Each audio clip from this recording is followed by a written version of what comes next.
There are two things I'd like to talk about. One is something about the nature of the debate about atheism, and the second is something about the nature of the debate about ethics, and in particular humanist ethics, because both those topics are very important ones for the kind of cause that people who are without a religious commitment and who are committed to a humanistic worldview. It's very important that in the rhetoric of discussion about these matters, that some of the elements of that discussion should be made very clear. So I'm going to talk a bit about them if I may. Just before I do, it's quite important to remind ourselves always when we're having these sorts of discussions that there are three separate although naturally connected areas of debate here.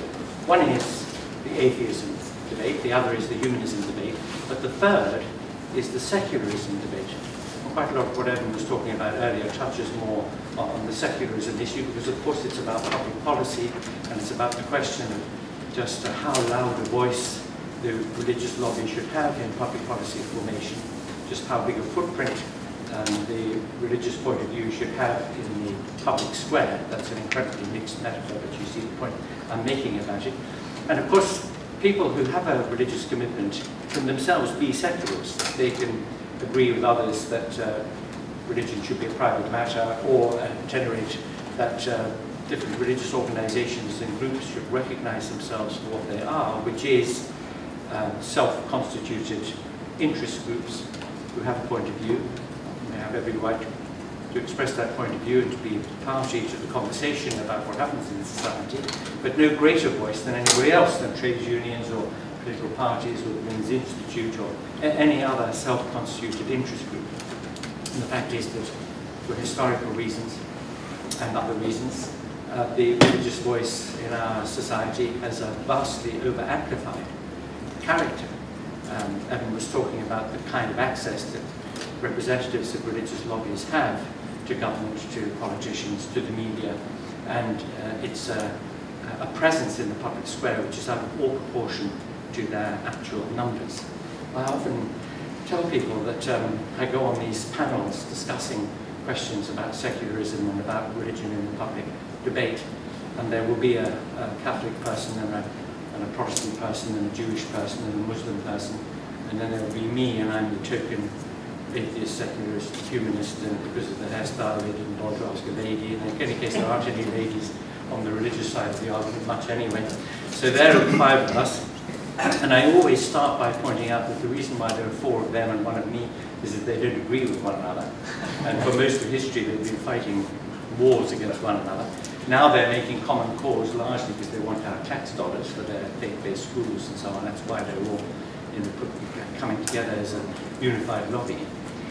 But the really important point is that between the 4 of them, or 5 of them in some cases, they represent an active constituency. That is, people who go to synagogue or temple or mosque or church more than 2 times a month, of less than 10% of the population. There's a gross distortion in our society, therefore, as a result of what they really represent. And yet we have 26 bishops sitting in the House of Lords as of right, able to vote on legislation that affects all of us. And in fact, there are more than 26 bishops in the House of Lords, because there are a lot of retired bishops who've been given life peerages who sit in the House of Lords. The BBC has a dedicated religious broadcasting unit which puts out more than 4 programs a day, or a minimum of 4 programs every single day of the week on the publicly funded airwaves. 80% of schools, primary schools in this country are church schools, and so it goes on and on. And this massively inflated presence of religion in the public domain is a serious issue, and it's one which hasn't really been discussed enough or challenged enough. And what Evan was saying earlier about the need to find causes over which a proper challenge can be made is therefore a very important one. Well, that's the secularism issue, the issue about separation of church and state, or the issue about the properly proportional presence of the religious voice in public policy matters and in the public square. And having made those few remarks about it, I leave that to one side and concentrate just on the other 2 issues, the atheism question and the humanism question. I personally don't like the word atheist because it's a word coined by and used by theists. It's their word. It's a word that they use to describe people who don't share their view. I always say, and I always repeat this, that I would much rather be described as an atheist, because I don't believe in fairies, and I'm really prepared to have a conversation about why I don't believe in fairies, and to challenge other people as to why they might believe in fairies, and so on. And whenever I do this, I get irritated responses from theists who say, oh, that's trivial, sometimes. No, it isn't at all. In fact, belief in fairies was very, very widespread in this country, right up into the late 19th century. It was taken very seriously. The reason why you couldn't find your laces or cheese had gone mouldy or you felt little tickles and itches and pains was because of the fairies. In fact, fairies were much more present in people's lives. They were there every day of the week than God was. He was only there on Sunday. And one of the reasons why the Church of England founded its primary schools was to combat, and appreciate the irony, superstition about fairies. And they succeeded. They more or less stamped out the fairy story. And now we have a situation in our country where our children, up to the age of about 10, they all believe in fairies, especially the Tooth Fairy, and Father Christmas and God. And then after 10, they don't believe in the Tooth Fairy anymore, except for this new movie. And they don't believe in Father Christmas, but they do believe in God because of the massive social reinforcement that there is for institutionalized religion in our society. But we lose a sense of the historical presence of other kinds of belief. You go to the pub, it's called the Green Man. Well, people really believed that there was a pagan deity or being or spirit in the countryside, whom the church described as a devil, widely believed in, propitiated. People put wreaths up to him and had celebrations and folk festivals based on his presence and his importance in the life of the countryside. And all these are now more or less forgotten observances and beliefs and faiths which the church apostrophized as superstitions in order to have a monopoly on superstition. So when I talk about being an atheist, I mean it quite seriously. I really like to discuss with people, if they don't believe in fairies, why they don't, and then get them to apply the same arguments to all the gods and goddesses that there have ever been, because of course everybody in the world is an atheist about all the gods and goddesses except one or two or three, depending on your view, that have ever been believed in history. So the word atheist is a loaded word, and it always gets the conversation off on the wrong footing. Oh, you're an atheist, so you don't believe in God. Well, which God do you mean? Well, they all now claim that there's sort of the same God and these all different religions that are leading to it. That's a different debate. It's simply not true that they're all the same God, but it seems to maneuver the conversation into that domain. But the key thing that I'd like to pick out just this afternoon is that people who are theists of one kind or another will say, well, you can't prove that there isn't a God. So that's all right then, so we can all believe in God. Because you can't prove that there isn't God, then it's okay to believe in God somehow, they say. And it's an argument that even people on our own side have accepted. And my good friend Richard Dawkins says that he's a sort of 6.9 out of 7 atheist, because as a good scientist he can't rule out the possibility that there is a teapot flying around the sun or a spaghetti monster or something like that. And so, if you're a really good, serious, responsible scientist, you have to allow that anything is possible. Sort of on the basis in which it's true that it's quite possible for you to walk through the wall back of this room if all your elementary constituents were aligned with those of the wall, then you could pass through it. But it's not very likely to happen. You can try it. It's not very likely to happen. So on that kind of basis, you have to only be a 6.9 atheist, says Richard. So you can't prove that there's no God. And it happens that it's not true that you can't prove that there isn't a God. And I'm just about to do it for you. It is Sunday after all, so it's a sermon on this topic. But in order to do that, you have to take a couple of steps back and refresh your memory about what proof is. Now, in the deductive sciences, so in logic and mathematics, a deductive proof is one which in effect is a mere rearrangement of information in the premises to yield a conclusion. In the deductive sciences, conclusions of a deductive argument follow with logical necessity. And they must do, because in fact, they're just respectable versions of what's called in logic petitio principii, which means begging the question. The conclusion is already in the premises. If you think about standard syllogistic inference, like all men are mortal, Socrates is a man, therefore Socrates is mortal, you notice that the information of the conclusion is dispersed in the premises already. All you've done is to rearrange them to yield the conclusion. And that is a classic example of a deductive inference. And so if you want to prove a conclusion in the deductive sciences, you do it by showing how the information in the conclusion is already implicit, but in a dispersed fashion, in the premises. That's how you do the proof.